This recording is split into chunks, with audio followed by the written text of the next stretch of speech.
The building that we work in at the moment, previously it was a local authority office.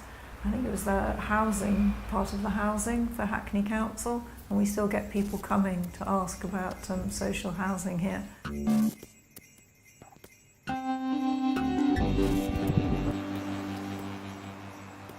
I'm Catherine Clark and I'm the artist partner of MUF, and I've been working with Lyons now for probably coming on for 20 years. We're currently located in Mayor Street in the East End of London, and the studio has, since its inception, worked with the intention of delivering the public realm. We used to describe our public spaces and our strategies as making space for more than one thing at a time. And for this show, we've added a word to that. We've bracketed more than one fragile thing at a time. The duty to care is a peculiar phrase because it presupposes that the architect, as the professional consultant, has to know all there is to know of a situation, which is always an impossibility. And I think that we take that as a challenge to go into each project knowing that we are far less expert in the knowledge of a place than the people who live there already. The fragile is a recurring interest that actually is looking for those hidden clues beyond a brief. In Ruskin Square, we're presenting two platforms which are cricket practice nets. They are the temporary occupation of a big development by the developers Stanhope and Schroeder, and we were brought in to work on the public realm. They are interested in design and they're open to a process. And so it is difficult, and it's difficult particularly when large sums of money are involved.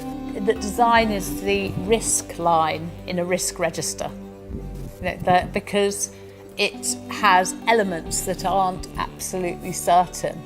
The things that are open-ended. And I suppose that, of course, is what I got from working all these years with Catherine, is that in conceptual art practice, the open-endedness and the value of process is the driving force.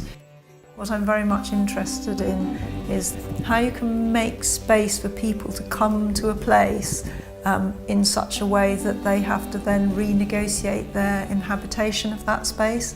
So not to prescribe it with a set of rules, but to deliberately almost under-describe it, to leave some degree of ambiguity or doubt within the meaning of the space, so people can actually kind of write onto it their own meanings and be conscious that they're doing that in relation to the other people who are using that space as well. The irony is, we used to talk about ourselves as double agents, because we're the ones making the public spaces. That's the brief, make a public space. But make a public space that's paid for with private money that's looking to increase it.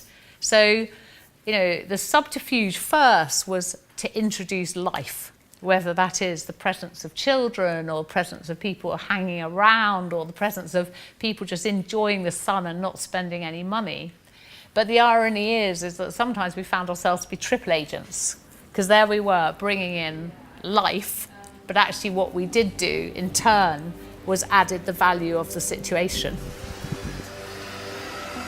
In the end, if we are still employed, after a couple of years in a project, it tends to be the thing which was seen as anxious making is actually the thing that's embraced.